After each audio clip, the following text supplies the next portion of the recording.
Good evening. Hello. Welcome. It is April 16th. This is the regular session of the Santa Fe School Board, and it's a full house. Thank you all very much for being here. Please let the record show that both Vice President Price and Secretary Garcia are excused. They will not be attending this evening, and we wish them well. Now let us stand for the Pledge of Allegiance and the salute to the New Mexico flag, as well as the acknowledgement of tribal land, please. I pledge allegiance to the flag of the United States of America and to the republic for which it stands, one nation, under God, indivisible, with liberty and justice for all. Juro la fidelidad a la bandera de los Estados Unidos de América y a la república que representa una nación bajo Dios indivisible con libertad y justicia para todos. I salute the flag of the state of New Mexico, the Zia symbol of perfect friendship among united cultures. Saludo la bandera del Estado de Nuevo México, el símbolo Zia de amistad perfecta entre culturas unidas. We do both, and please stay standing for the acknowledgement of tribal land. And sorry about that. We do both English and Spanish for the pledge and the salute, but obviously we got through it. Thank you all for sticking with it there. Okay. We acknowledge the original people of the land, the Tesuque Pueblo people, and other tribal nations, and ask them to walk with us as we share and learn together. Thank you very much.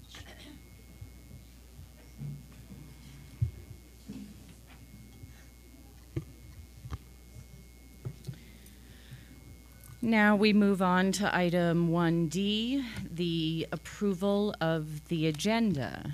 And I would ask that we postpone item 9B relating to the Yazzie Martinez decision, and that we do that at our next meeting in executive session. Given that this is a pending lawsuit, this is on the advice of Counsel that we not discuss this in an open meeting at this stage or with the press. So I would move that we approve the agenda with that change. I'll second it. Thank you. Board Member Correa. To discuss, I have a question about that related to the pending or not discussing the case itself and not discussing why we put it on board discussion, but really kind of, do we have counsel tonight here? Any counsel? No, we don't, but I have spoken to... Oh, so did I, Tony. I've also spoken to the CLP. What's the CLP? Center on Law and Poverty, who actually are the lead counsel for the case.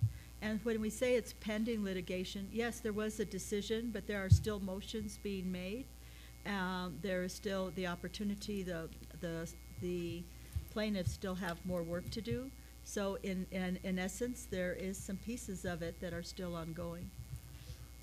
Okay, then, and I mean, obviously, Yazzie herself had a editorial in the New Mexican 2 Sundays ago. I had one 2 Sundays ago in the Journal. So, I mean, I don't think we're prohibited from speaking, but certainly as a board, I understand doing it in an executive session, so I would agree with the change. Okay, all those in favor say aye. Aye. Aye.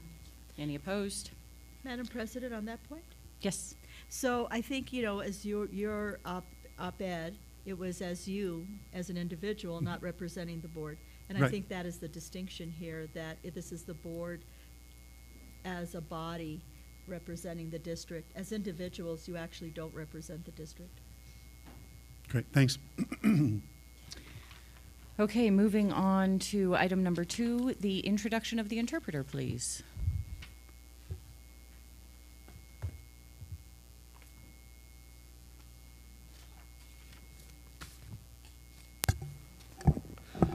Good afternoon, President Noble, board member, Superintendent Dr. Garcia. My name is Herman, and I will be serving as the interpreter today. If there's anybody who would like translation, I'll be servicing in the providing that assistance in the back.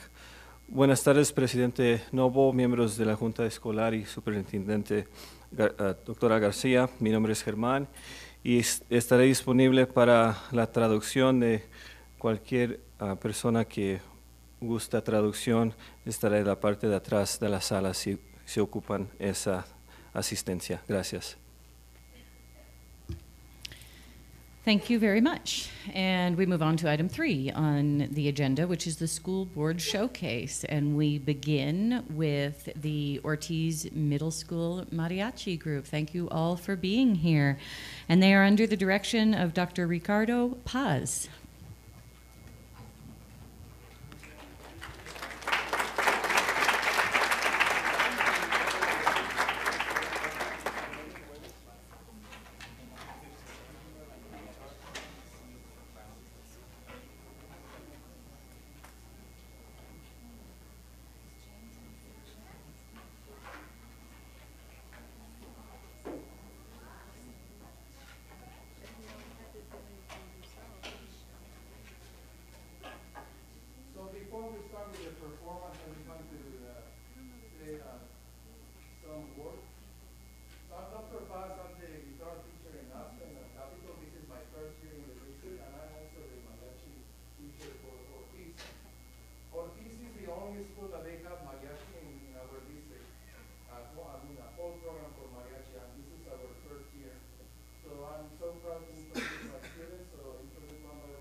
Thank you very much. That was wonderful. Congratulations to the inaugural mariachi group for the Santa Fe Public Schools.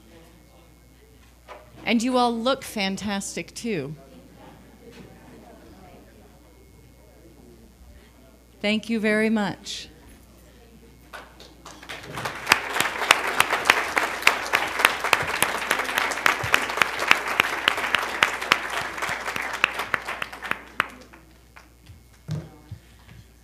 That's fantastic.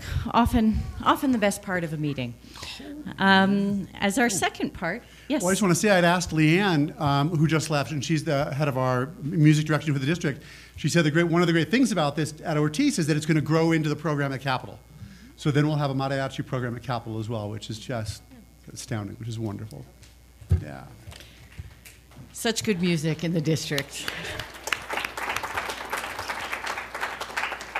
Okay, moving on to the next part of the school board showcase. We have the Kearney Elementary STEAM, which for anyone who doesn't know, let's see, science, technology, engineering, arts, and math is what STEAM stands for. So we have the Kearney Elementary STEAM night video, and I see Principal Stephanie Hubley there. I'm not sure if there's anyone else who's going to introduce the video. And we'd love to have the names of the students involved. Come on down. So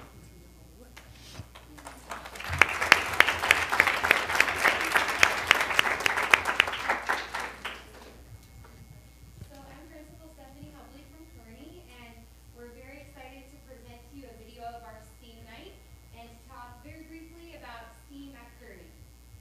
Hi, my name is Robert Vega and I'm a Kearney baby. I'm mechanical kids who want to science or hobby. And I use data to support my kids.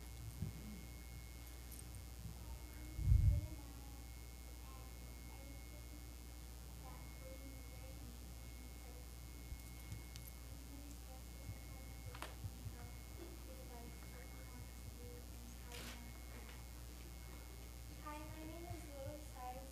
I am a Kearney baby.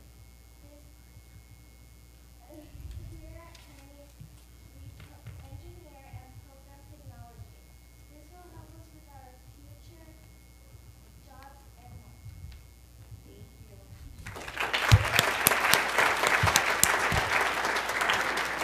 you. You can take the front row while we see the video. Thank you very much for introducing it.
Thank you very much. Congratulations on STEAM Night. Thank you all for speaking. I think these marvelous young people said it best. I mean, using data, enjoying coding, and talking about the future jobs that these skills will use. You all did a really great job. So thank you, and thank you to everyone who supported STEAM Night, staff, parents, and everyone involved. Really appreciate it. Thank you. One more round of applause, please.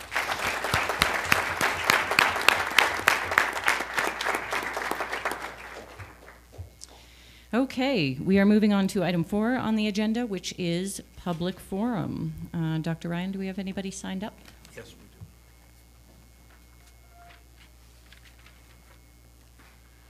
we do. Board President Noble, members of the board, Superintendent Garcia, we have six speakers tonight. So I'll read the rules of our ground rules for our forum.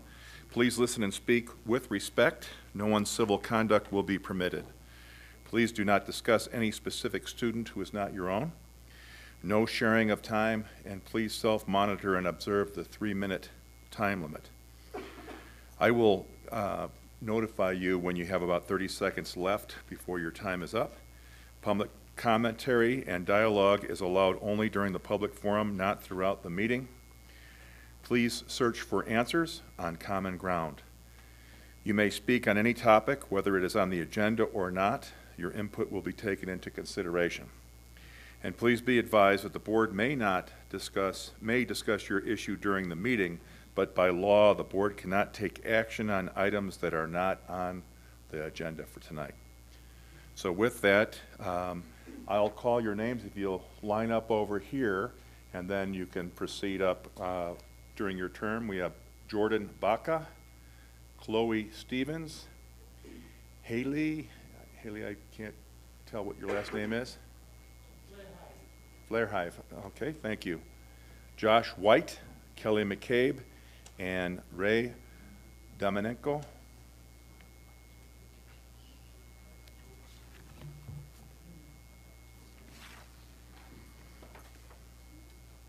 Jordan?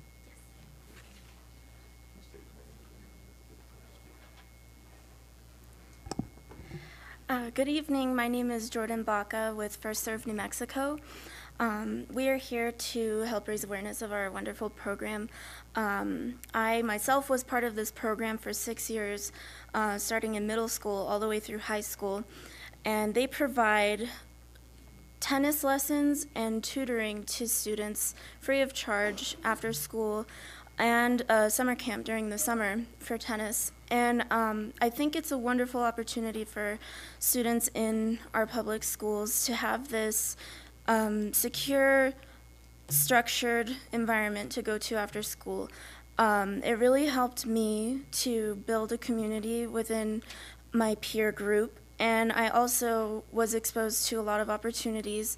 It helped me get college scholarships, and they were involved in my life even when I went off to college, which is why I've come back to help work with them, and I get so much joy out of working with the younger kids now that are in the same position that I was in when I was younger. So I've brought 3 students with me that are here to tell you their stories in the program as well.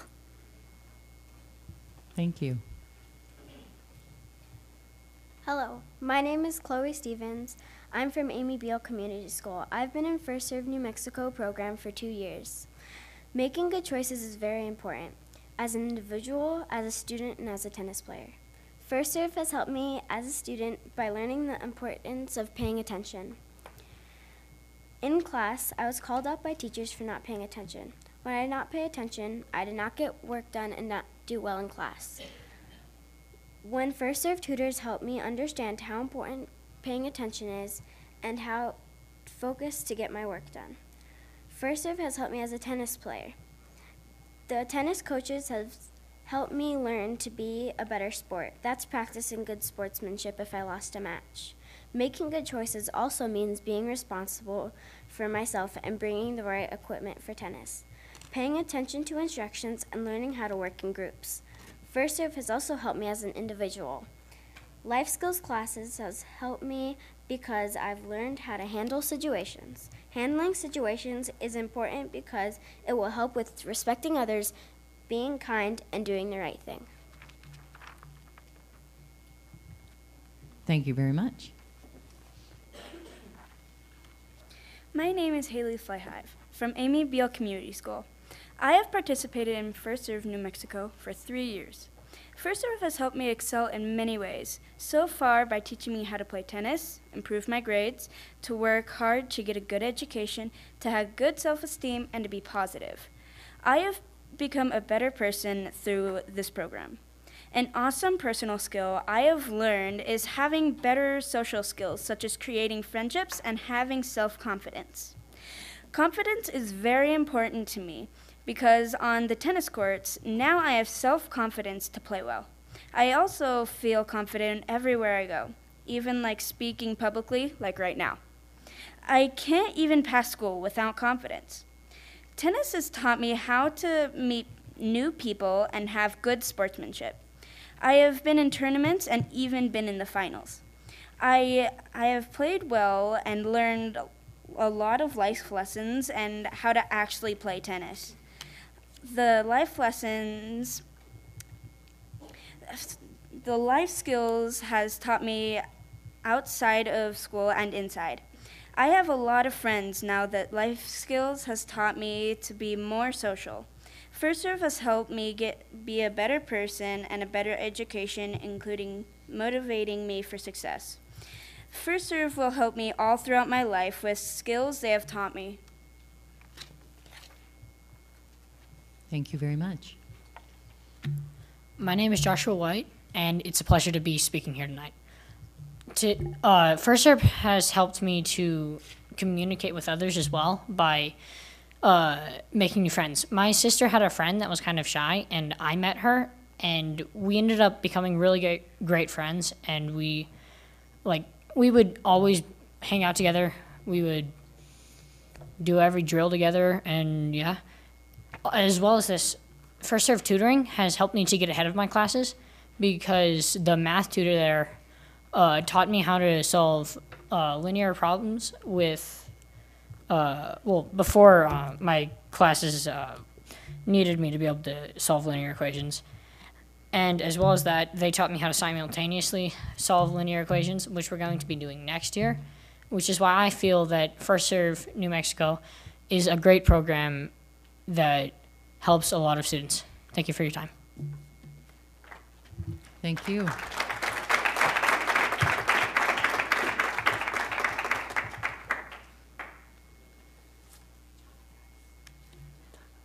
I feel a little intimidated following those excellent student speakers. President Noble, members of the board, Superintendent Garcia, my name is Kelly McCabe, and I've had the privilege of being the librarian at Gonzales Community School for the last 6 years. I'm also the parent of a 10th grader and a 6th grader in Santa Fe Public Schools. It's National School Library Month, and it is always a good time to remember that our school libraries are really the heart of our schools. The library touches every student in a school. Librarians are pretty passionate people. We are information people. To me, a library is about social justice and ensuring equity of access to information and the skills needed to use that information. Librarians promote reading, reading for information, reading to learn, reading for pleasure, and also a healthy skepticism that promotes questioning, especially of information found online. Libraries are about information in whatever form that information takes. We want our students to have access to the books that they want. We do not want our libraries to be quiet, dusty spaces. Libraries today are really at the epicenter of literacy, technology, research, and exploration. The average age of the district library collections is 1999. And because I graduated high school in 1990, that still seems like not too long ago. But that's 20 years, more than double the recommended age from the American Library Association, triple or quadruple for some subjects. And we can do better for our students. So we want to remind everybody that our 25 Santa Fe Public School libraries are out there. We currently have 6.5 full-time certified teacher librarians and a staff of paraprofessionals that are waiting for our libraries to really live up to their potential. Thank you. Thank you.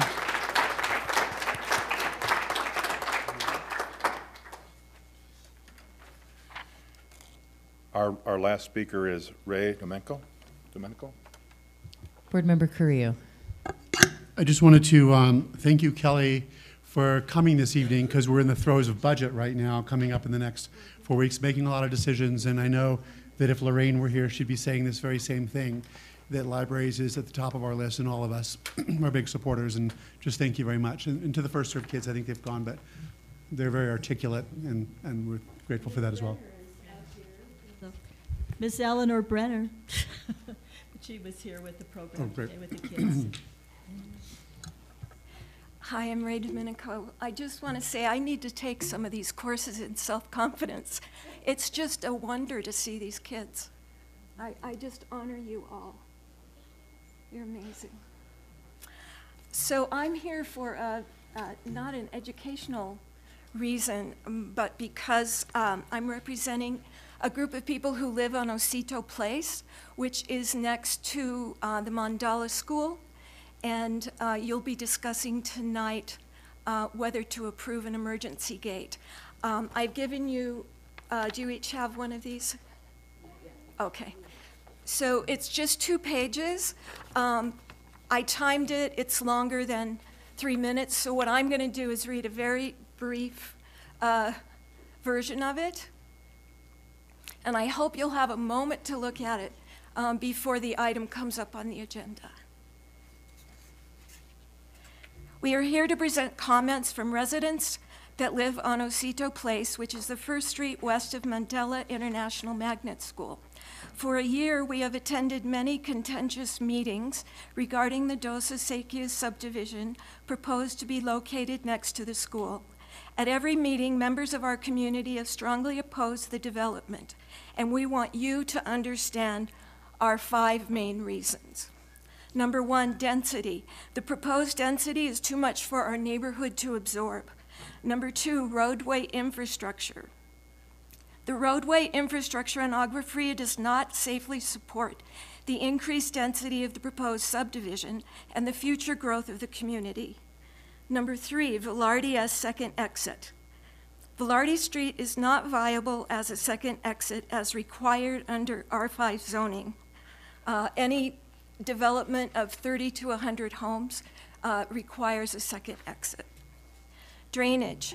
Drainage is a critical issue with 12.5 acres being paved over, stressing both acequias running through the subdivision and impacting surrounding homes. Number 5, affordable housing. 14 affordable homes out of 68 does not satisfy the city's need and stated purpose of infill development. Our conclusion and recommendation. At the April 4th, 2019 Planning Commission public meeting, the developer stated that you had already approved the emergency gate. The commission consequently approved the preliminary plat based on that misleading information. The project case manager confirmed today, and this is from the city, that, quote, the approval of the preliminary subdivision is based on that agreement being executed, and they will not record the plat without that agreement, unquote. As you can see, your decision today will greatly factor into the Planning Commission's final decision. It is important that you listen to all perspectives, not just the developers. This project does not have the proper infrastructure to support it, so it must rely on Santa Fe Public Schools to push it through. I'm almost done. We have held from the beginning that the developer's insistence on high density is at the risk of health, safety, and welfare of the surrounding neighborhood. We are not anti-development and recommend that the developer is allowed 29 homes, which will require 1 entrance and eliminate the need for an emergency gate. We believe that you want to be good neighbors and support our community, and we hope that you consider the fact that the community does not want the high density of the proposed development. We ask you to please evaluate our concerns and postpone your decision on the emergency gate until we have the opportunity to meet with you at your convenience to discuss this further and answer any questions you might have. And this is from Osito Place residents. And thank you for letting me speak and go a little long. Thank you.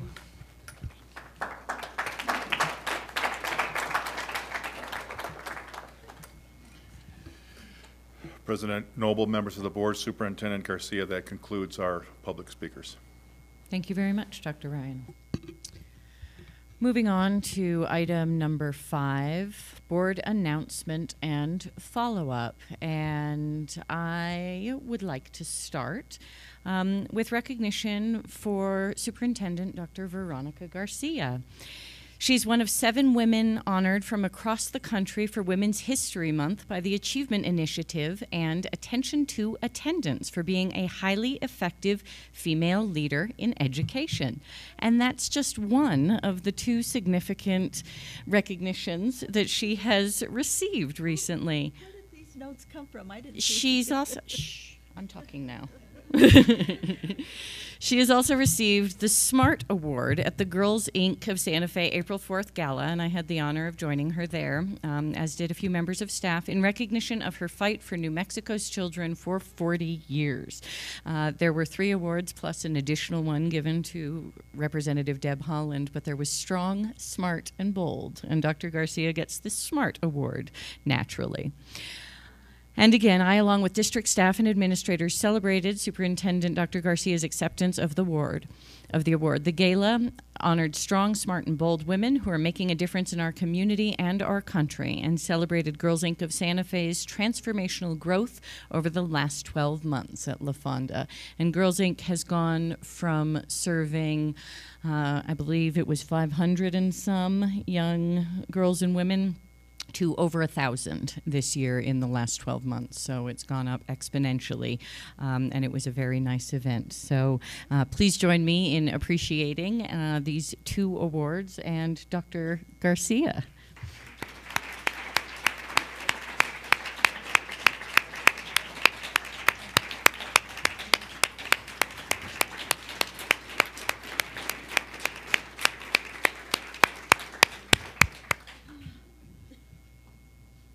Do you want to say a word or 2? Well, you guys are pretty sneaky. I just didn't see that coming at all. But thank you so much. I was very humbled to receive both awards.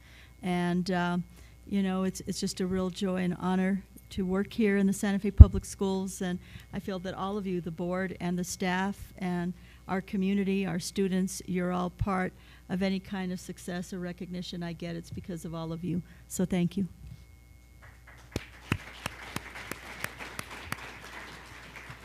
Thank you, and congratulations.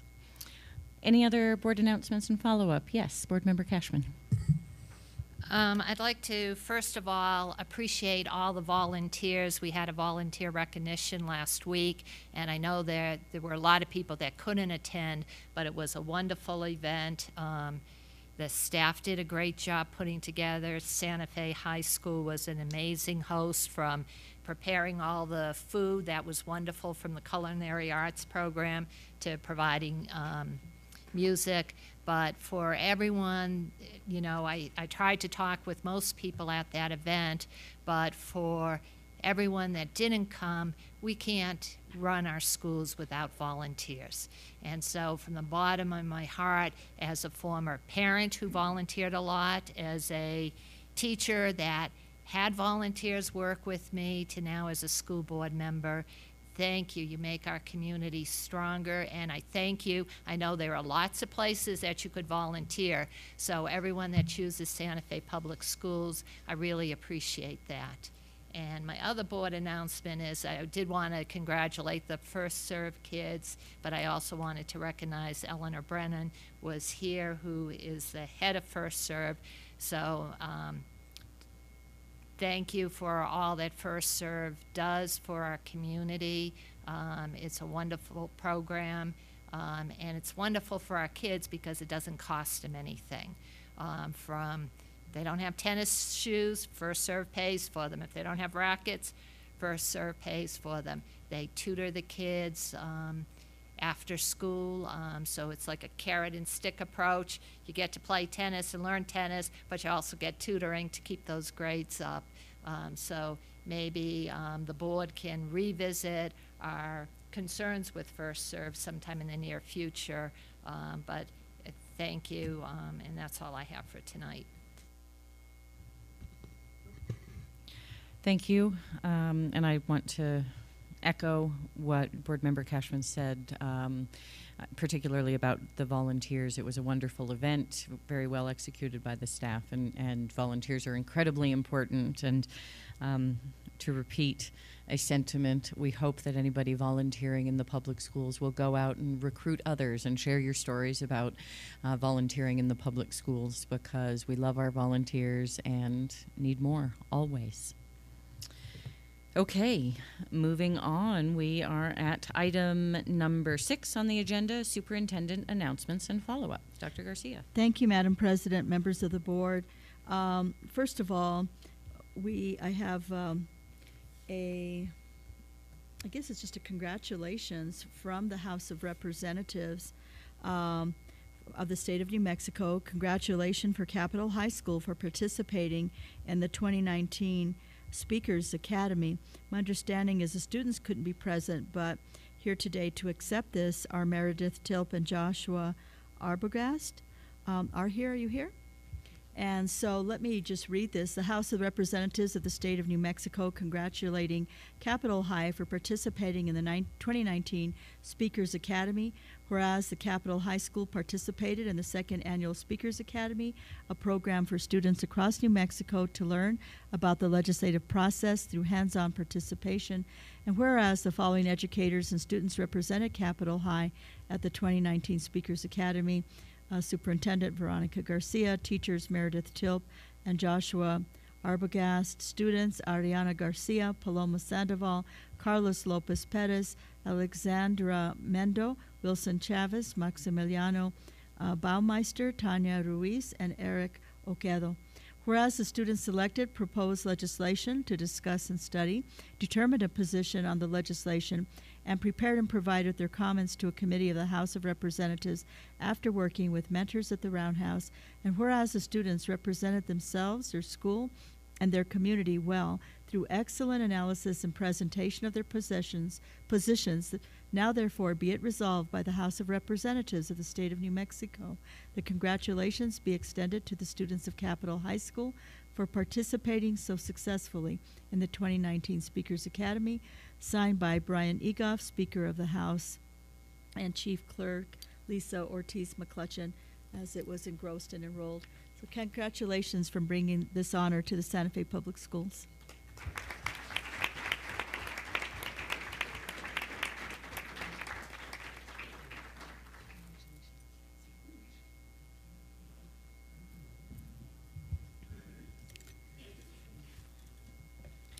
Congratulations and thank you.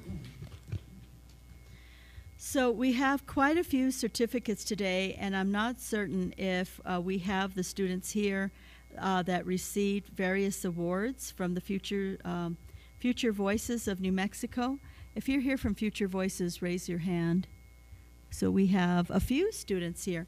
And so I'm going to read these all out. There's quite a few. I'm not going to present all the certificates, but we'll have you accept them on behalf of your fellow classmates.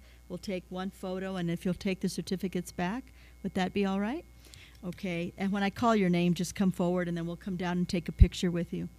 So 2019 Future Voices of New Mexico Film Contest under the narrative section. First place, La Foret, Alan Rodriguez, Capitol High School. We'll hold our applause to the end. The Visionary Award, Nazarena Varela. The New Mexico Photography Contest for Animals, first place, Theo Leo Silverman, Mandela.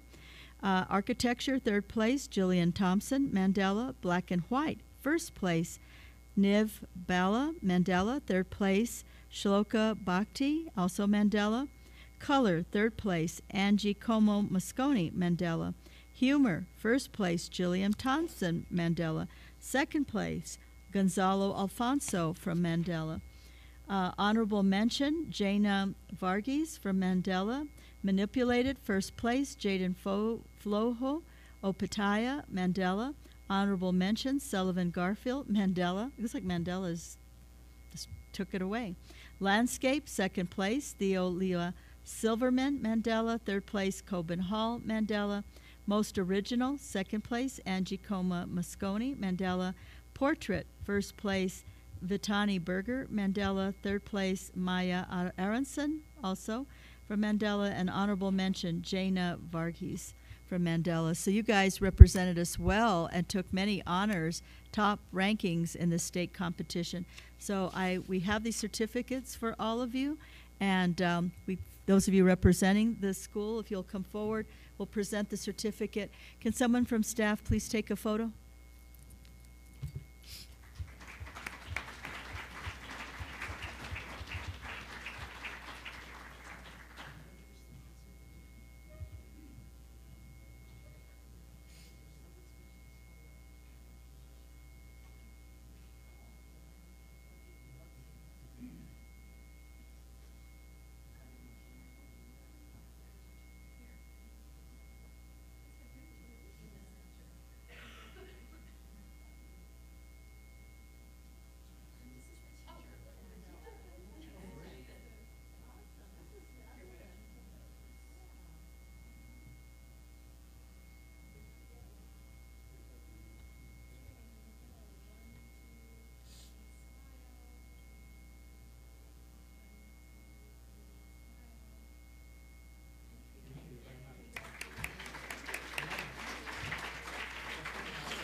See what our next award is. I'm going to jump over, let's see. I think I'm going to go to ROTC. I don't think we have any other certificates besides this group. So I'm going to jump over, just give me a second because I'm going out of order now.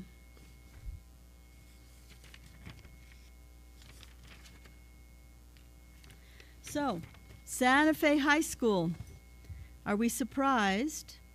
No, but are we proud? Yes. NJ ROTC State Championship. Staff Lieutenant Commander Craig Stapleton, are you here? Well, if you would come forward, sir. We have Master Chief Dale Mays and Chief Patricia Ship. I don't know if are here.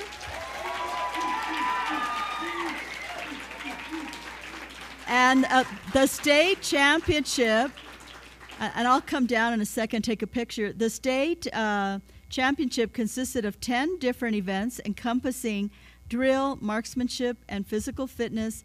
Out of a possible 135 points, they earned 121, beating the second place team by 40 points. This is winning the 4th consecutive state championship. Now, we have all these certificates. I'm just going to call the names very quickly, and then I'll have you just accept all the certificate for the kids. The kids can all come up. We'll try to tie in for a picture. But if I mess up your name, I apologize. I'm going to do my best. I'm going to read them fast. James Agnew Ohala, Beatriz Alvarez Hernandez, Joseph Anaya. All of you just start coming up, but I'm going to call your names. Summer Armijo Rutino, Ruben Arrieta, Abram Ashbaugh, Adam Ashbaugh, Elias Campos Chavez, Victor C. Debaca, Marcus Fernandez, Gabriel Gonzalez, Jeremy Gonzalez, Maya Gonzalez, Joab Gonzalez, Ariana Holmes, Yari Lopez Hernandez, Lucia Lopez, Gabriel Lovato, Kaelina Lucero, Roberto Medina Castillo, Sahari Medina Castillo, Ileana Molina Caraveo, Dalen Montoya, Estefania Munoz Hernandez, Jade Nash, Ruben Olivas, Elena Ortega Sanders, Amada Ortiz, Jesus Perez, Santiago Pacheco, Hannah Peterson, Tirali Rivera, Mateo Romero, Jason Sainz Aragon. Let's hear it for Santa Fe High J. ROTC champions!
I know, it almost seems like we take it for granted that they keep winning these state championships and national championships, and we don't take it for granted. We're very proud of you.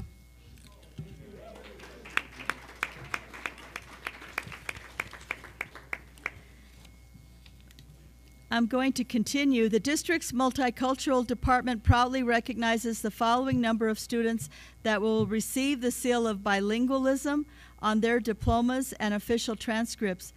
Capitol High, 74 kids in Spanish. Santa Fe High, 30 kids for Spanish. Mandela International Baccalaureate Magnet School, 7 for Spanish. Santa Fe Public Schools total, excluding the charters, 111 students. That's a really big deal. These kids are going to have a real, boost as they go out into college and the world of work. The board had asked for an update on the academy for teachers and what kind of, classes and participation. So here are copies for the board.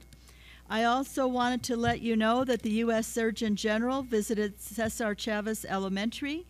Dr. Jerome Adams visited Cesar Chavez on April 8th to observe our PACS program. He interacted with teachers and students, and PACS is a set of strategies to help students learn important self-management skills while collaborating to make their classrooms a peaceful and productive learning environment. This is part of our safety initiative and one that the board funded, so thank you very much. Capitol High School College Signing Day on May 1st.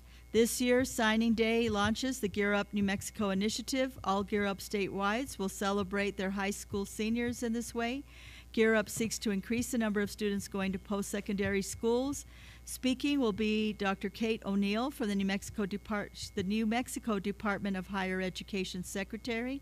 If you would like to come, the event will be held from 11:15 to 12:10 with student college choices announced live at 11:45 at Kesuave. Actually, this will go longer than that time frame, but that would be the time you'd want to come if you'd like to see it. It's a lot of fun, and it's very exciting. Santa Fe High School boys basketball will be honored by the Santa Fe County Commission. That will be on April 30th at 2 p.m. I'd also have handouts for you on the retirement banquet. And then I just want to let you know that we applied for all opportunities for K-5 and extended learning. All elementary schools applied for kindergarten K-5 plus, even those schools that normally would not have been eligible, like Acequia Madre and Wood Gormley and whatnot. So we submitted applications for all of them. It's a little scary because we don't really have the staff typically to implement all of this, but we'll figure out how we're going to make it work. Extended learning, we applied for all 4 high schools, 2 middle schools, 5 K-8s, and 10 elementary schools. And those schools will have an additional 10 days of instruction. professional development for the teachers who are providing some extended learning opportunities, and after-school enrichment. These are not school-wide programs, so it's not all of our students. Participation by faculty and staff, students, is voluntary. But it's great to have, I hope we'll get funded for all of it. I know some districts did not, but we're excited to make this happen for our kids in the Santa Fe Public Schools. We should be knowing by the first week in May if we will be funded. And we could provide more detail at the Finance Subcommittee meeting. I also wanted to tell you that we redid the letters. We went back, and actually what you had asked for letters for the mayor and the county manager was also for the council and whatnot. So we didn't send the letters off. Here are the revised letters for you to sign this evening. And I believe, let's see, I was going to say that concluded my announcements. Mr. Carrillo, somehow we lost track of the request that you had for Ms. Devon last time. Do you remember what you asked? You asked for some information, and somehow we couldn't quite get it from the video or from our notes. Does that ring a bell to you? No. All right. Well, if it comes to you, let us know, and we'll follow up on it. And then I want to follow just a little follow-up on the e-cigarettes. So we've got the memos here. But Mario Salvides, Director of School Security, and Sue O'Brien, Director of Student Wellness, have met regarding vaping and a counseling curriculum. Jen Jevertson in Student Wellness is researching best practice for addressing vaping. Additionally, she is reaching out to Kevin O'Brien, PMS therapist at the Santa Fe High School Teen Health Center, to see what they offer in that regard. Also, Santa Fe Public Schools Task Force on Vaping will be appointed following completion of the research. And also, my understanding is that the student board members for their project are actually going to present their ideas on solutions to the vaping problem. So that will also be good. Regarding Mr. Mondragon's concerns on safety in school parking lots, Mr. Salvides is doing a visual inspection in the affected school areas and will work with supervisors and law enforcement officials to address the concerns. Regarding JROTC for the suburban use, what we found out is there really was never a formal request. We learned that JROTC will be booking a bus and a suburban to pull the trailer, and Mr. Chavez has worked with transportation to make that work. We have learned that about funding for next year, there is $4,000 that we have committed, like you committed, right? And we're putting in the budget. But they received an additional $5,000 from the activities. So actually there's $9,000 in additional funding going to JROTC, so they are very well supported. We do not feel that we need to buy an extra van at this particular point in time. And my understanding is the commander is happy with the arrangement. I think there was some lack of communication. Regarding a photo arm on the sides of buses, we are researching this for cost implications. However, reviewing the camera footage might be time intensive. And sometimes doesn't always provide the information you need. So we are looking at that. Regarding SB 398, dyslexic student early interventions, the bill contains language that states it becomes effective upon House Bill 548 or similar legislation passing that contains an appropriation. There is has $357,000 for 1920. For a short dyslexia screening for first grade students. We have not been told yet how we can apply for that money. And that concludes my updates and follow-ups to the board. Thank you. That was a lot. Thank you, Dr. Garcia. Okay, we are moving on to the consent agenda. I recommend that we approve consent. I'll second, but I want to pull something off just for acknowledgement. Okay, go ahead, Board Member Carrillo. The Contract 3 Enterprise Builders, it's $1.2349 million. It is for Capitol High School, the Science Wing addition and renovation. This is a contract over 50? Oh yeah, way, way, way over 50. And way over 50. And the reason is when the contracts like this come up and we approve them, I just like to make a point to say thank you to the voters of Santa Fe, because it's only through our bonding and through your support of our bonds.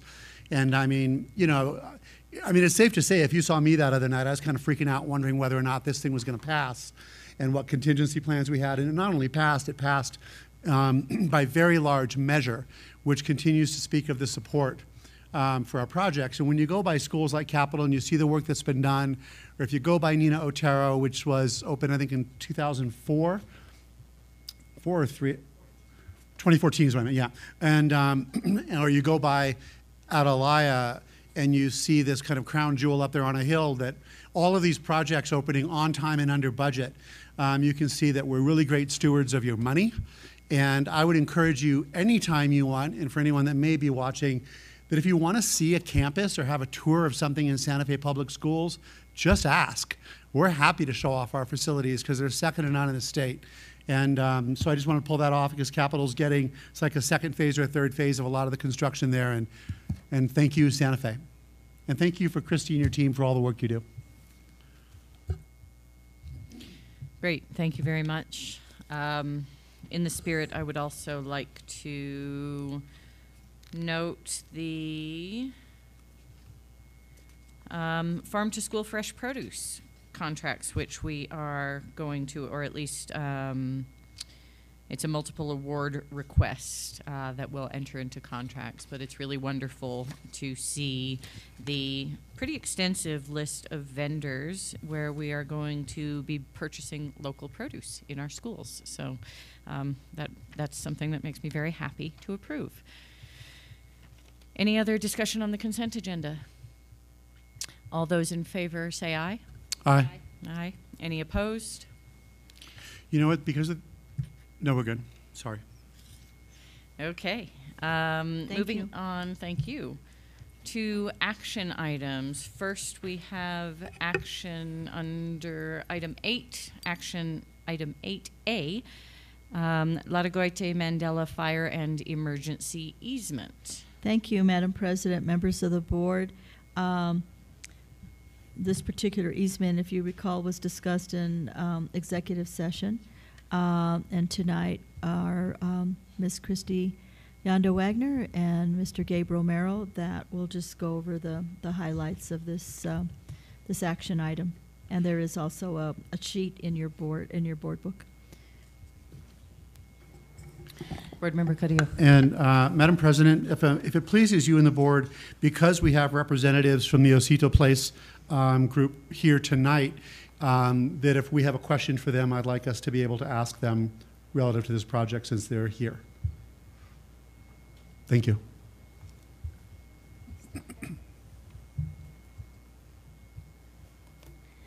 Good evening, Board President Noble, board members, Superintendent Garcia.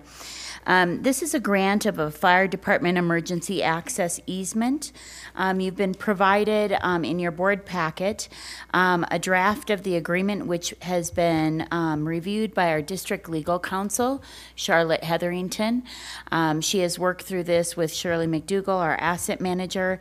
And really what this is an easement agreement for fire access. It's more or less an agreement for the city, for emergency personnel, to get through a gate that will be keyed and that would provide secondary access not only to our Mandela School on the Latagoite property, but to any future developments. It was suggested by the board that when we work through this easement agreement, which is pretty standard course, and we work through these with legal often, that we seek compensation. And the land was appraised by a local appraiser. The easement land was appraised at about a $20,000 value, and the developers have offered us a check for $22,000. So that's really the extent of the information I have to present to you this evening. I have an exhibit, a copy of the exhibit. If folks don't have that from the executive session when we reviewed the visual, we don't believe this easement encroaches on future development of the property in any manner or whatever expansion or building we plan to do. And again, this is a keyed access. It's controlled. It's for emergency uses. And the terms of the easement agreement are agreed upon and approved by staff in our work with Charlotte Hetherington.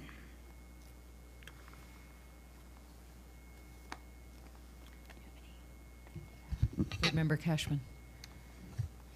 I guess I have a couple of questions. Did we meet with the neighborhood? You know, now I'm starting to read in the newspaper, there's a lot of neighborhood opposition. At any time, do we meet with the neighborhood? And So Board Member Noble, I'm Board President Noble, I'm sorry, Ms. Cashman, Superintendent, we have met with concerned neighbors on this particular development.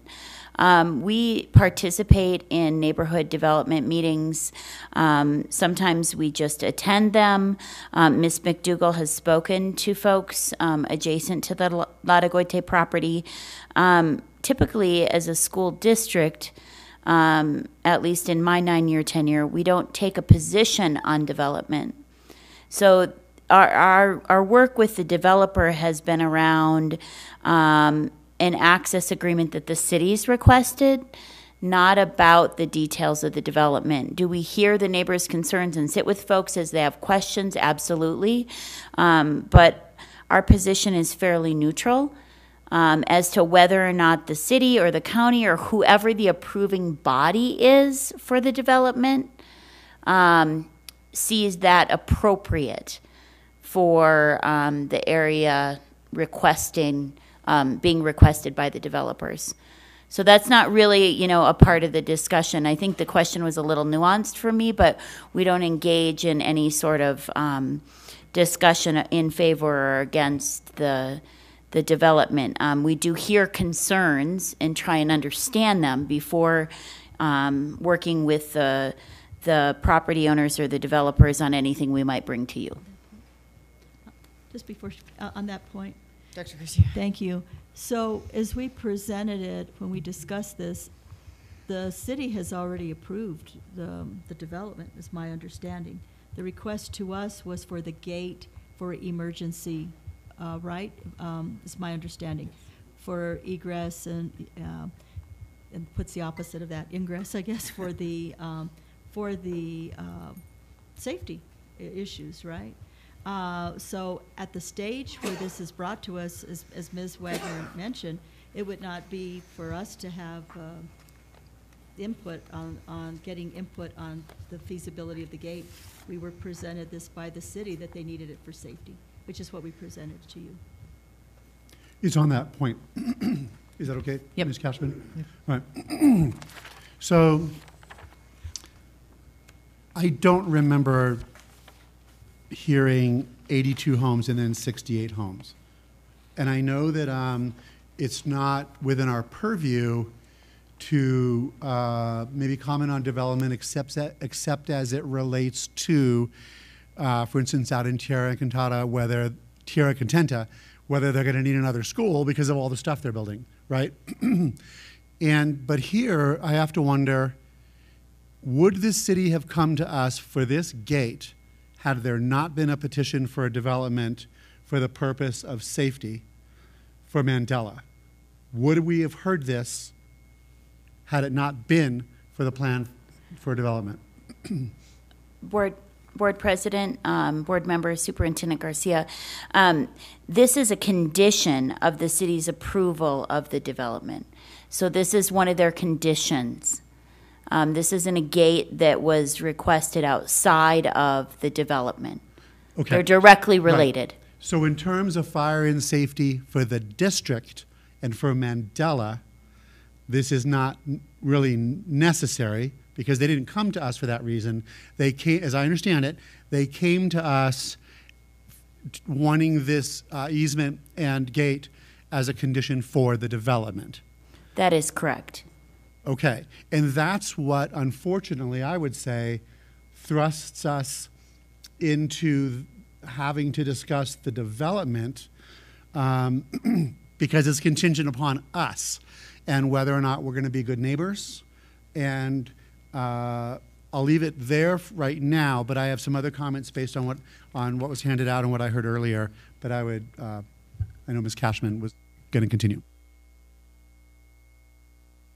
I guess I share some of the same thoughts as Board Member Carrillo. I guess I didn't clearly understand that if we don't approve this easement, then there's no development. Am I correct in that the city is approving the development based on us giving the land out? I don't know. Okay. Madam President, I'm going to have to defer to staff because I'm not certain of that. You know, I know when we discussed it at executive, it was really about the safety right of that was my understanding. Can you just repeat the question one more time? I guess what I'm concerned about is that the development cannot happen unless we approve this easement. I guess I didn't understand that, and so that's what I'm asking, is the city said, we're going to grant the development contingent upon Santa Fe Public Schools granting the easement. So just to back up on one point, and then I'll get to the answer to that question, but remember the easement agreement is between Santa Fe Public Schools and the city of Santa Fe, okay? So they're asking us to grant them easement for emergency access vehicles. But it is my understanding to this point that the development proceeding in its current state is contingent on this easement. Everything's sort of working in concert. Now, will some other version of the development come forward? I can't speak to that at this moment. I think this has been sort of back and forth around the sizes and the types, and but this is a provision that the city has asked for, that we provide them access. They don't feel comfortable having the current access points off of Agua Fria being the limited access for emergency vehicles to this development area. So just a follow-on question, how critical, I mean, we're missing board members tonight. How critical is it that we either approve or table this for tonight? Is it critical that we give approval tonight?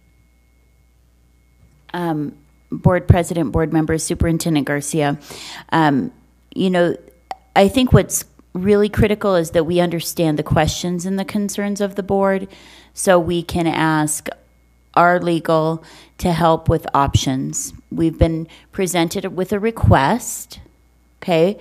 We've responded to that request based on our best understanding of the guidance and brought the result to you. So if there are additional pieces of information or concerns, we would need those clearly noted so that we can walk away with a work plan to regroup and respond to the request.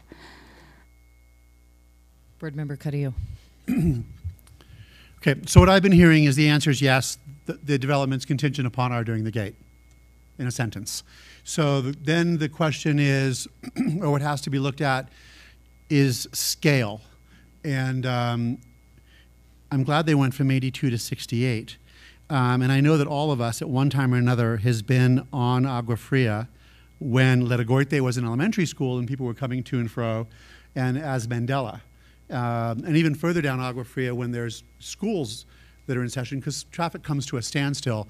So I can only imagine when Mandela increases its population and then you have all these cars from a neighborhood, what can happen on that street. And I'm wondering when they're going to come to us and actually wanting to build not just an easement, but an actual street behind, to alleviate behind Mandela and before the river to alleviate traffic. So I'm very concerned about the size of the development relative to the plot of the land and especially the traffic. And I'm curious, and President Noble, you probably just know this off the top of your head, what is the price of a home to qualify for being an affordable home? The definitions of affordable housing are variable based on the size of household. There's something called area median income that is different for a single-person household versus a two-person household, four-person household, etc. It adjusts every year according to, in essence, HUD, the Housing and Urban Development Department of the federal government. So it is a well-defined thing that does move annually and is variable depending on the size of household. So based on your experience, would we say that if most of the homes, all but 14, let's say it's 68, so all but 14, that means 54 of the homes would be in the 400,000 range.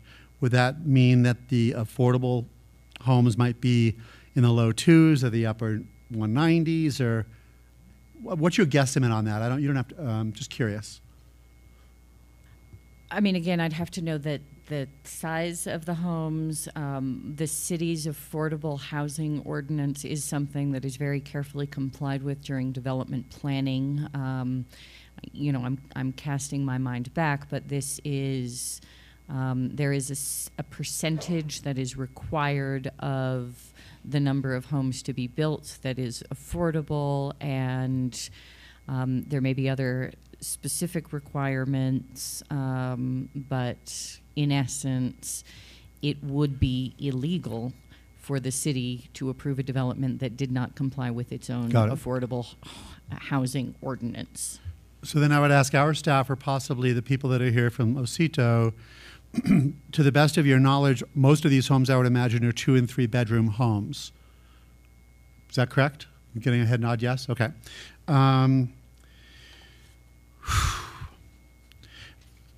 It's just, it's hard being thrust in the middle of something like this, but 68 homes, because I know the parcel of land, because I'm at Mandela, and that just seems like a lot.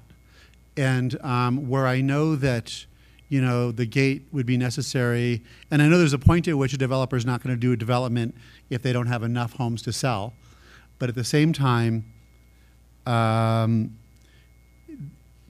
I would be inclined not to approve this easement with the development as it's been shown to us tonight.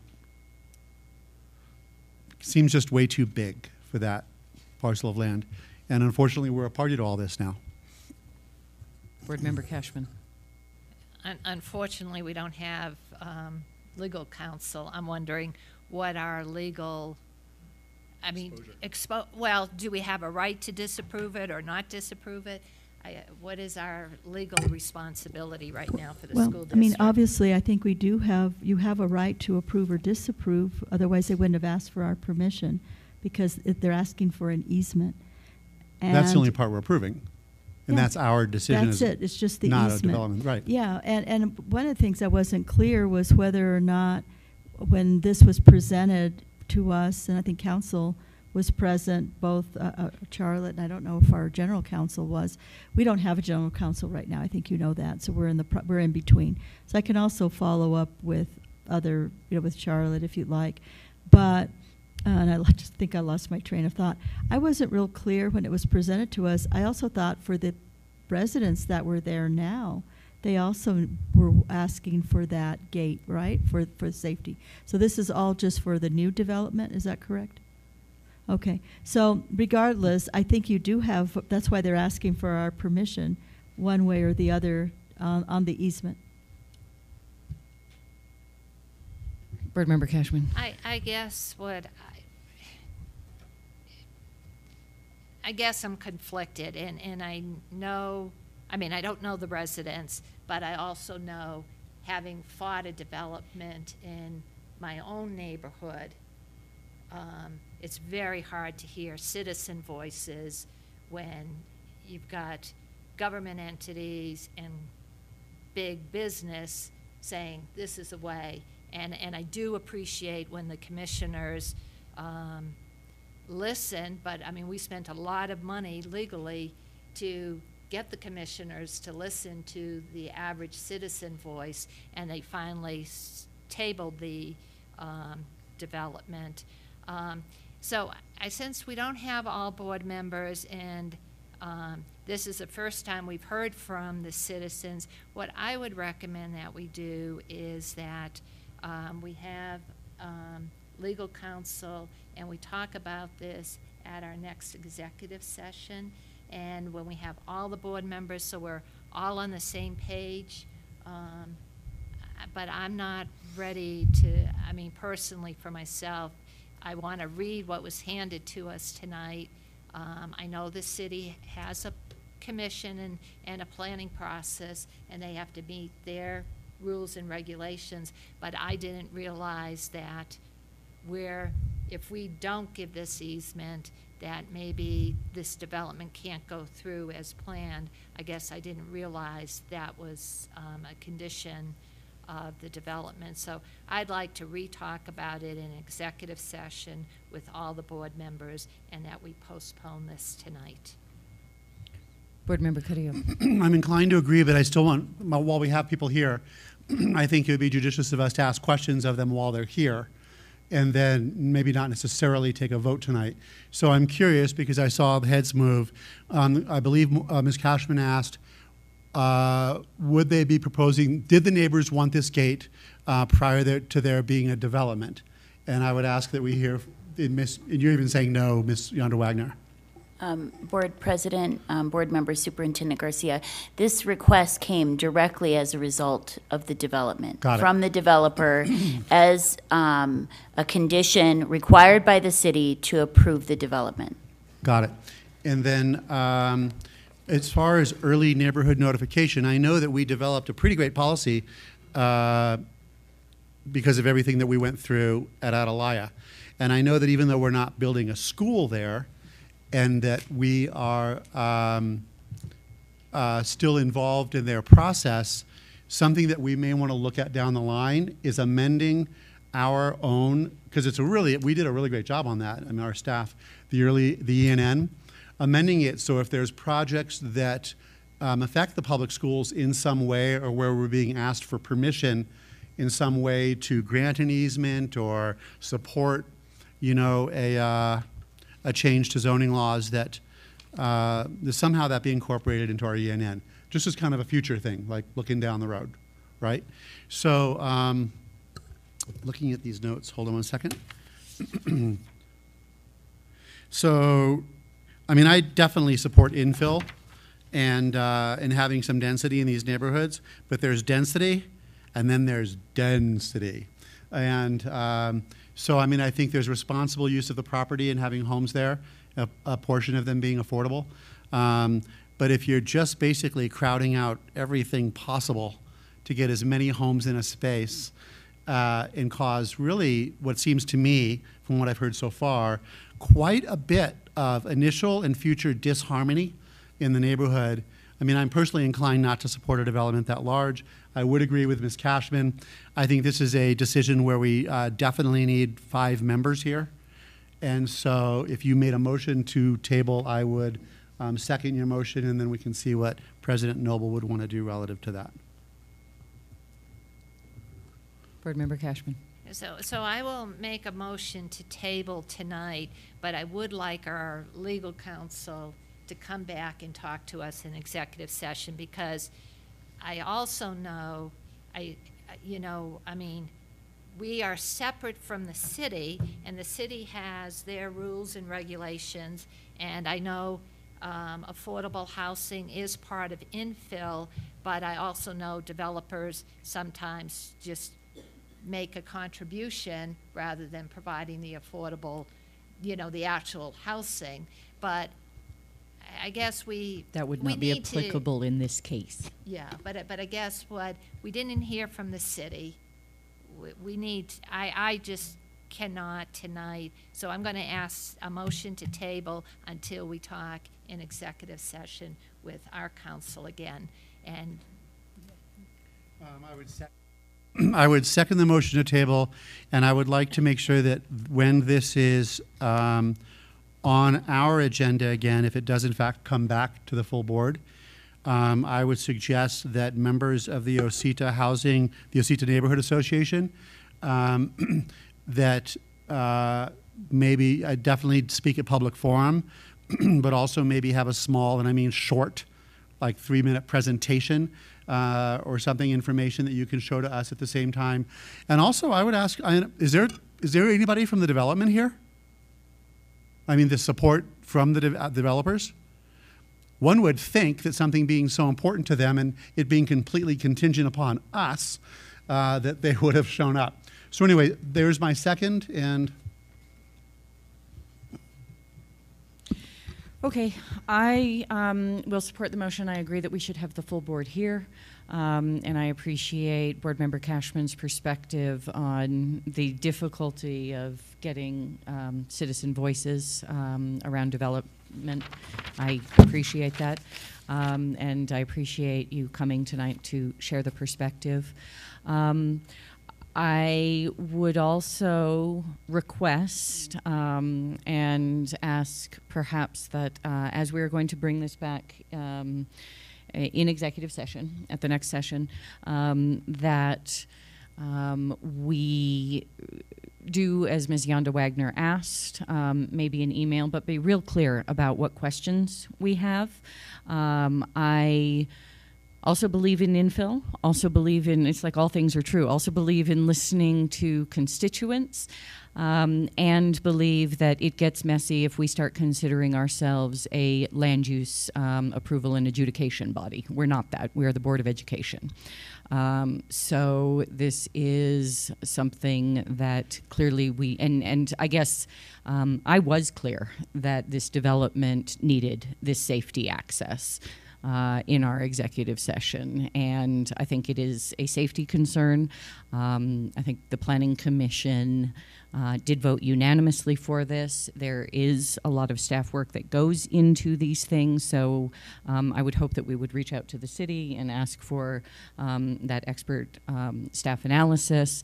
I can tell you, and granted I haven't overseen long-range planning for a number of years, but I did for a couple years at the city, and traffic counts on Agua Fria have decreased, and I know that traffic is always a concern, and Mandela is probably a bigger concern for traffic, frankly, than this development, because there is what's known as a, I forget the technical term, but basically it's a crush during certain times of day because of the beginning and end of school.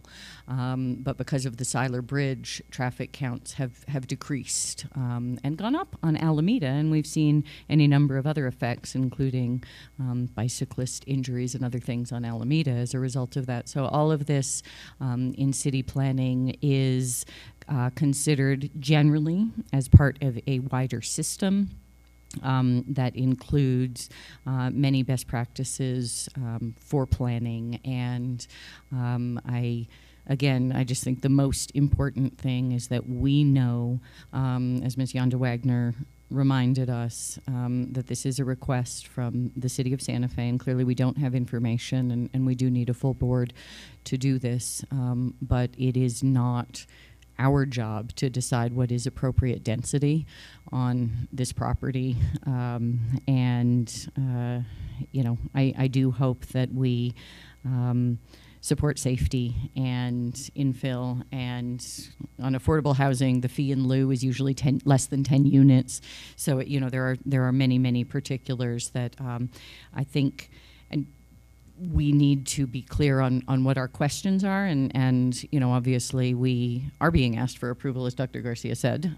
We can approve or disapprove this as a board, and I would ask that we think real clearly about what are the specific questions that we have. We can email them to Dr. Garcia in the interim so that attorneys, city, and even the neighbors can be prepared so that we have the information in the fulsome way that we should when making a decision on this. So that is my request. We'll bring it back in executive session in 2 weeks, and let's, in the meantime, think clearly about what the questions we have are, and send them to Dr. Garcia.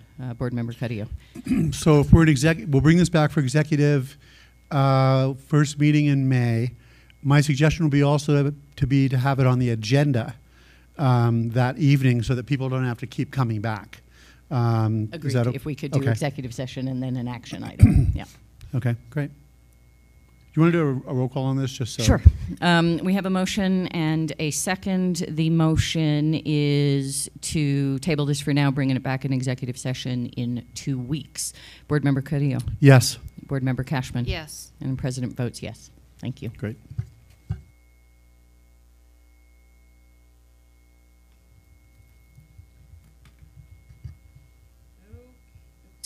Okay, we are moving on to item 8B, the student nomination for the NMSBA 2019 Scholarship Program. Now, these will not be in the public record, but we do have nominations. I'm guessing you reviewed them, Board Member Cashman, as did I, given that Board Member Carrillo is not up here at the moment. Do you have any thoughts on the nomination? Yes, but let me just, this process is a little bit different. In the past, and I've done this every year since I've been a board member, we've usually selected 2 board members to review all the nominations, and then they, come to the board and say, we have decided on a nominee. We have never discussed individuals here, and I would not want to. They're all deserving candidates. I did review them. I rank ordered my nominees, and but I don't know how we move on unless we. This is a little bit different. We're on a tight deadline. So whatever we do, we have to have a nominee by our study session on Monday night, because it has to get into the New Mexico School Board Association by, I think it's April 24th. So we're on a tight deadline, so I'm not quite sure how we go about it, but I have a nominee, but I'm not sure we want to engage in talking. I agree. Board Member Carrillo. Having sat here for a long time, I agree completely with what Ms. Cashman is saying. If you need 2 people, I'd be willing to volunteer tonight. I can meet Ms. Cashman for a cup of coffee. We can go over these and talk about all of them individually, or you can, since the other 2 aren't here. I'm happy to, whatever you'd like to do, so that at the next study session, we can then just present. It'd be like setting up a subcommittee, so to speak. I'm happy with that. And we are clear that the next study session, if we take action on this, that is within the deadline? Yes, because, Madam President, members of the board, actually, because so many of us are going to be out, we'll be publishing the subcommittee, the finance committee the finance. The agenda. Committee agenda, I think it's a subcommittee, on Thursday, so we can add this as an action item. So we will be having the meeting on the 22nd, the Finance Committee meeting. If that's Monday. Is that Yes, the ma'am. 22nd? Yes, sir. And was it okay with you if you and I just sit and do this? Is that okay? Yep, I'm happy with that, and had thought we might see if there was a first choice tonight, but if you want to... Well, I guess if there's a first choice, but I don't know how we do that.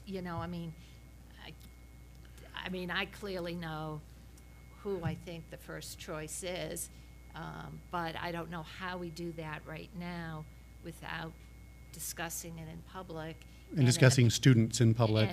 So I don't want to do that. We could write it down, and if we all agree, but then our rank order has to be made public. And in the past, we've just said, the subcommittee, the 2 people we've appointed, we will abide by their recommendation. And they hassle it out among themselves. Okay. Usually there's pretty much agreement, and I think probably you guys are going to choose my first choice anyways, but usually there's pretty much agreement. Yes, and I guess my thinking was we would just see if there was agreement, but fair enough. I think what you have outlined is probably a good way to go, so if you 2 are happy to wrestle with it, then by all means, and cool. All right. I hope my first choice is chosen. But I would agree they are all very deserving. Yes, they are all very And there's a- deserving candidates, Oh, man. and I appreciate the work that it took from all of the schools to send us this information on these incredible young people. So, all right, we will. So, why don't somebody want to make a motion? Or I think that's a good understanding that we'll bring it back. It's an understanding. We don't have to make a motion. Okay. Okay, moving swiftly along. We are on to item 9, board discussion and possible action for School Library Month. I hope you had a chance to read the brief proclamation that is in the packet, which in essence declares the month of April as School Library Month in accordance with the 34th Annual National School Library Month designated by the American Library Association. And it seemed apropos, given our discussion at the study session, I guess it was last week, and the fact that it is School Library Month. I also am aware that the city hosted a meeting about its libraries and invited members from the Santa Fe Public Schools to attend. And so ultimately, just for the record, I'll read this very briefly. Whereas April 2019 has been designated the 34th Annual National School Library Month by the American Library Association, and whereas school libraries provide materials for teachers and students that will encourage growth and knowledge, and whereas school libraries provide materials to meet individual needs, varied interests, abilities, socioeconomic backgrounds, and maturity levels of the students served, and whereas school libraries provide books that encourage children to read for pleasure, and whereas school libraries are a fun place for students to go, and all students deserve a well-managed library to provide for free expression and access to ideas.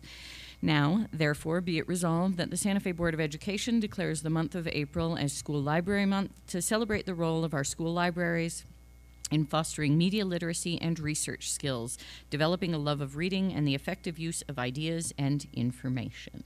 And I want to acknowledge Kelly McCabe, and we have another librarian, I believe, in the audience, but I loved the words of librarians are passionate and libraries as an epicenter of exploration. Are there questions, thoughts? Board Member Carrillo. A couple. So it's already been declared School Library Month. So is it necessary for us to declare it School Library Month? Because it's already National School Library Month. Just language. I mean, we can, that the district declares.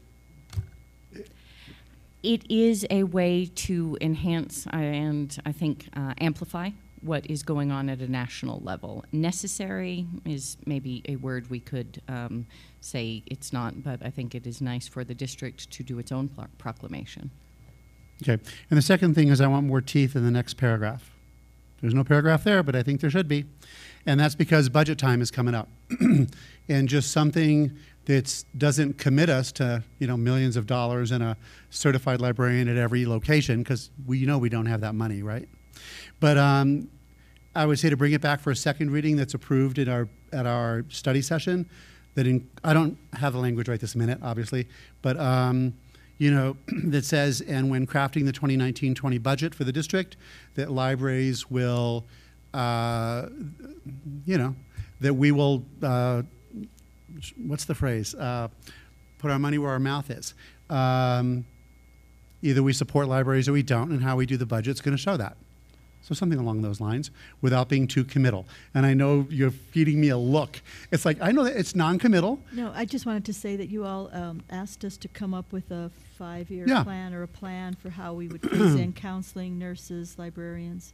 And so but since this is just, we are looking at that. So, I mean, I think it makes the I want to give the proclamation a little bit of teeth. That makes it a priority. Mm-hmm.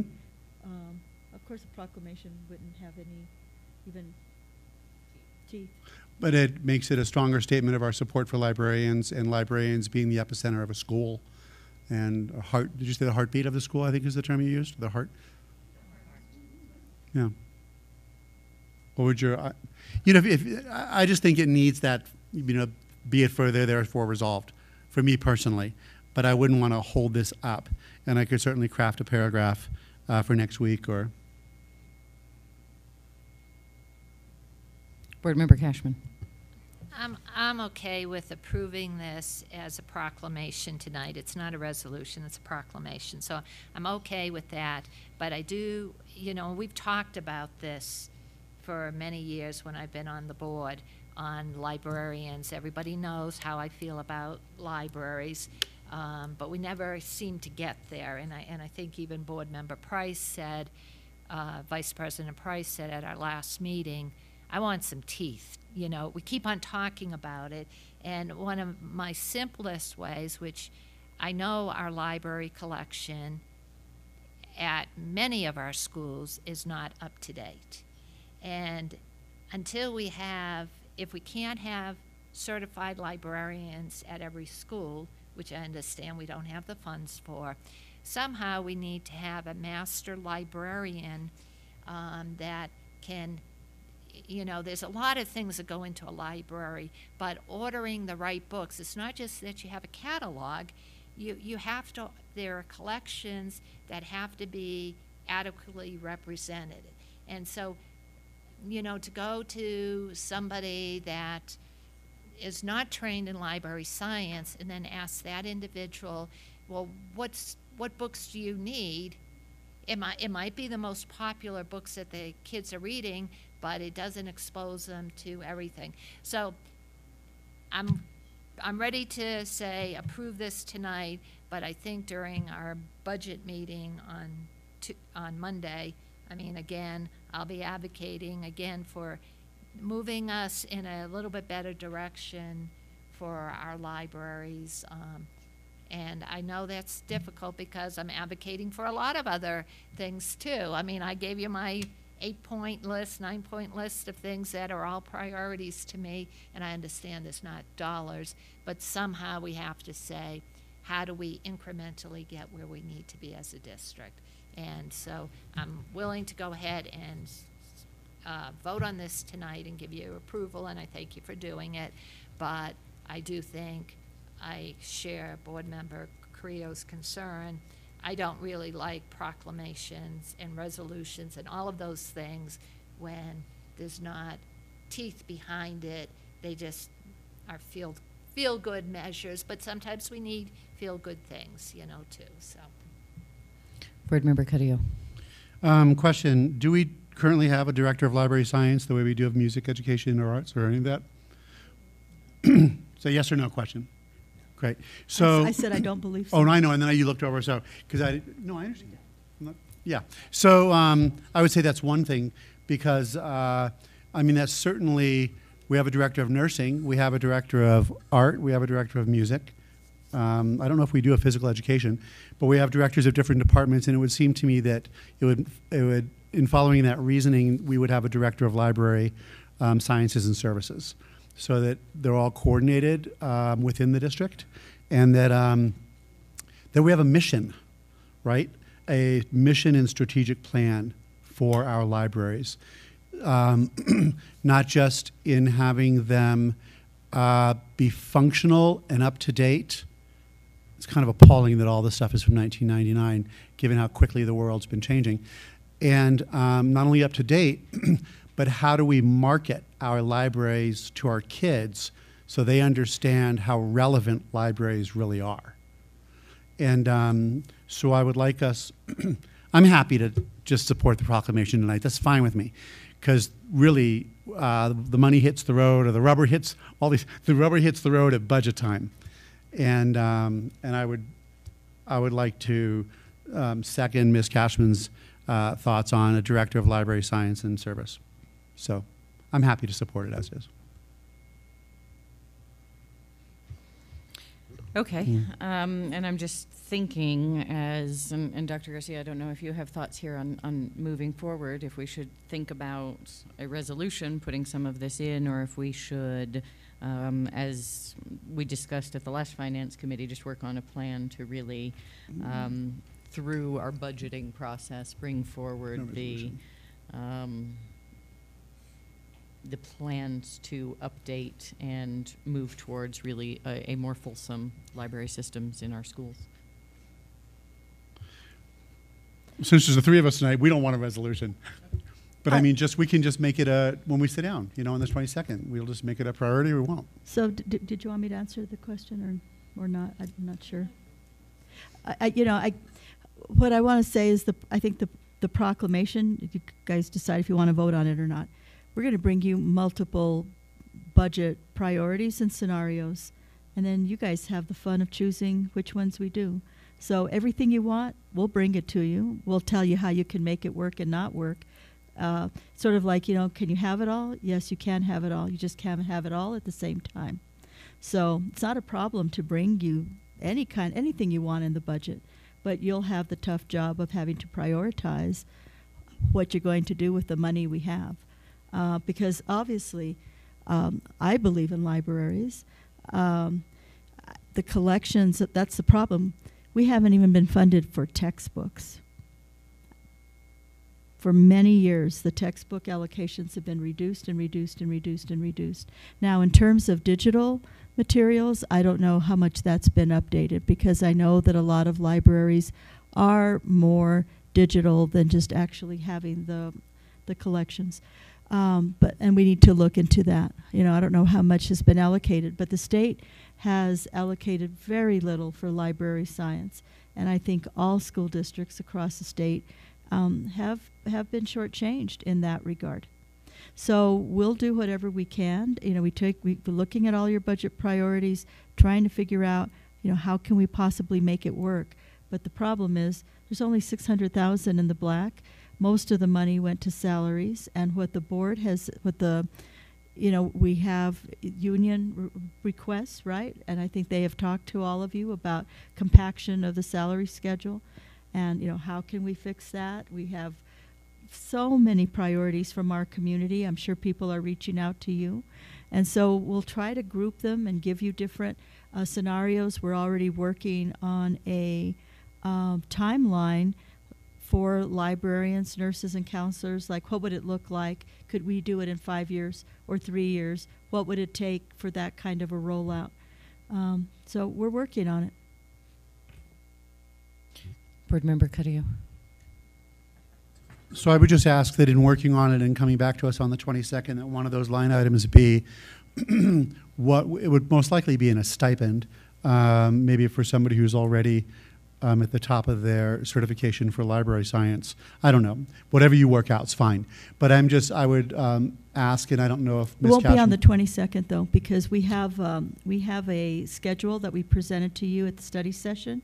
And right now we're working on site-based budgets and talking about priorities, but we don't have the scenarios or anything like that for you. But just keeping in mind, 22nd. then if it's not the 22nd, keeping in mind the next Finance Committee study session, that's a line item that I think that both Ms. Cashman and I would, and I imagine if Ms. Price were here, would support looking at what would a stipend be for that position. Thank you. Board Member Cashman. And I agree. I think I brought that up last year during budget. And it's more than just having somebody to order library materials, because if you're not a certified librarian, and we've got great people out running our libraries, but they need training too.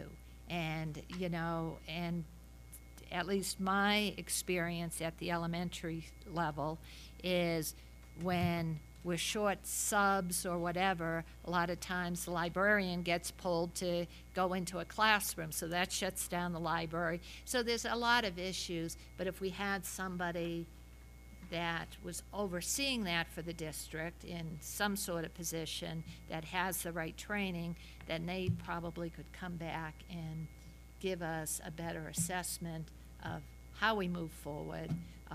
But I understand, and I appreciate everything you do, Dr. Garcia. I understand that we want more than what we're funded for, and that's why I have a concern that we shouldn't be tapping ourselves on the back saying we're happy with the funding, because, I want nurses, I want counselors and social workers, and all of those things that we know have an impact on our kids, but we just don't have the money. And in order to get those people from the private sector, it's not as easy because we can't compete with some of those salaries that they're, so, but thank you for everything you do, so. Thank you. I did have an idea, Madam President. You know that we received, I think, was it 25,000 for Mandela's library collection from the capital outlay from the legislature? It was around that. I can't remember the number. But, you know, we typically tend to ask for brick and mortar. And so I think that, you know, this next time around, and there may be brick and mortar projects, but we probably should ask for library, you know, to add to the collections at all of our schools. And that would give legislators something for each one. So I'm going to put that in our tickler for January, because that would be a way to boost the collections or boost equipment in the libraries. We could inventory what other kinds of equipment you might need that, you know, will bring us into the 21st century in our libraries, and then for the collections, because I do believe there will be more capital outlay money again next year as there was this year. So just kind of change our mindset on what we ask for. Board Member Carrillo. I have a question. What happens to books that are cycled out?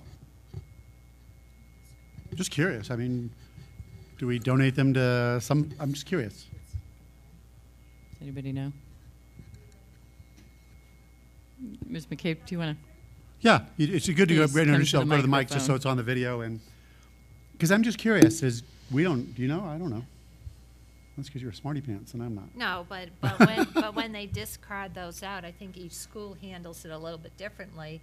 But a lot of them, they're discarded, they're stamped discard, and then they're offered to students if they would like to take home, and they usually disappear. That's pretty much correct. It depends upon why a book is being discarded. If it's being discarded because it has false information and is old, we're not going to offer that to a student to take home. Ordinarily, we would recycle those books because Lisa Randall has let us know that both hardback and paperback books can be recycled. But if it is a book that's being just discarded because we have multiple copies or has a couple page rips or something, at most schools we do just offer those to the students to take home. Terrific. Thank you. I'd make a motion to approve the proclamation as is. I'll second it. Excellent. And again, thank you for being here. Thank you for the work. I got a call that my son was sick today, and I went to pick him up, and we got him home, and he was lying on the couch feeling a bit puny, and he said, "Oh no, I'm missing library." And you know, everybody up here has probably heard the story, but it is very important still to my son, and the first reason he wanted to go to school. And I appreciate that. And Dr. Garcia, I appreciate your thinking this through, and the city is interested in a more robust partnership with the public schools on this. So, you know, there does not seem to be any shortage of support for libraries, just shortage of funding. I did want to ask if I could, Ms. Please. Noble. Yeah. Ms. Sink? Ms. Sink? Do we have anyone who supervises the libraries or librarians, or how is that currently? So Dr. Lujan is the one that is responsible for that, and does he meet with the librarians and whatnot? So he, in essence, I guess, is taking on that function. But anyway, thank you. Okay, we have a motion and a second. All those in favor say aye. Aye. Any opposed? The motion carries. Thanks very much.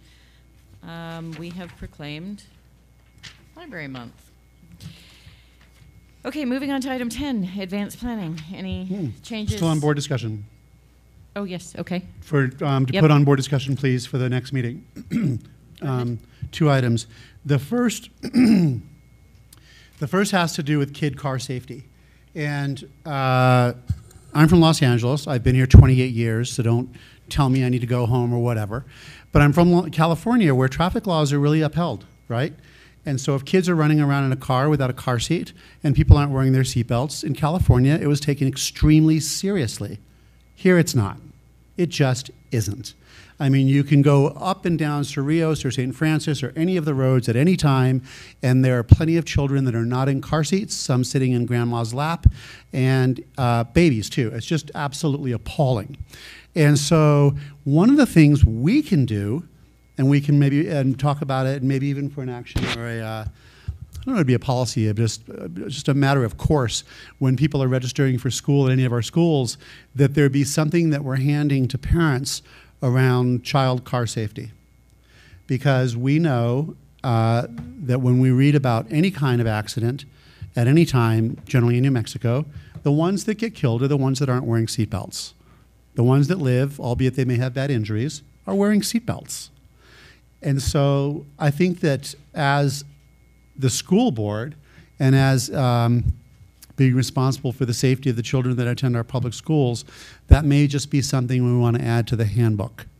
That we take it very, very seriously. The guards on our campuses, when they see you without a car seat, they're gonna call you out on it. And I think that we can be a part of change in Santa Fe in that regard. So I'd like us to, maybe the superintendent and I should talk about it. Should I craft something? I don't know how, if something's just going to be added to the handbook when kids registered, how would we, what would be your suggestion? Well, I think overall, this item, in terms of board discussion from what your counsel has suggested, is that you would say, I'd like to put this on the agenda for next time and not discuss it. It would go on the agenda. The next time when it comes, the board could vote that they want us to add it to something or whatnot. Since there's 3 of us, and I can't imagine the other 2 not supporting having something in the handbook at the time of registration. It's just OMA stuff is the reason. I know, but I mean, we could actually make it, oh no, it's not on the agenda, right. Okay, please put it on the agenda for next time, thank you. And the second thing is, for next time, I would like us to revisit the policy on there being that other tier of transfers or that other tier of qualification for a transfer or an interzone transfer. For me personally, I believe I made a mistake. And so I'm wondering if for the next meeting you can bring us a draft of the AR that you have already, because that's one of the things I said when I was voting yes, that I really want to see the AR and how this would work. My reasoning for wanting to bring this back and my feeling that I made a mistake is that I've had 2 parents come to me, both involving the same school. One saying that the mom, who has 100% custody of the kids, does not live anywhere close to Wood Gormley, but the father works as an attorney in South Capitol, and so they want to use his working in South Capitol to jump the system, right? And I don't think that was ever our intent. And then the other, which came to me through a constituent also, you know, obviously dealing with Wood Gormley, was someone who is, it's like 30 hours a week, but that's considered full-time, housekeeper, right? And whether or not then this person can take her 2 kids and try to jump the line and to try to get in Wood Gormley because she's a housekeeper that's in zone. So, and that made me really think about all the ways, the myriad ways someone could game this particular point, and we would have a really hard time following up on that. And I know the intent had a lot to do with EJ, and I understand that. But for me right now, I believe I made a mistake wanting to know if the board would revisit and then wanting to see what you've drafted so far in an AR at the next meeting. Is that okay? I want to put that on for board discussion. Thank you. That's all I have at this time. Anything else for board discussion? Okay, moving on to advanced planning. Any changes, updates? We're good on the schedule. Any questions? Okay, that concludes this meeting. We are adjourned. Thank you all very much. Thank you.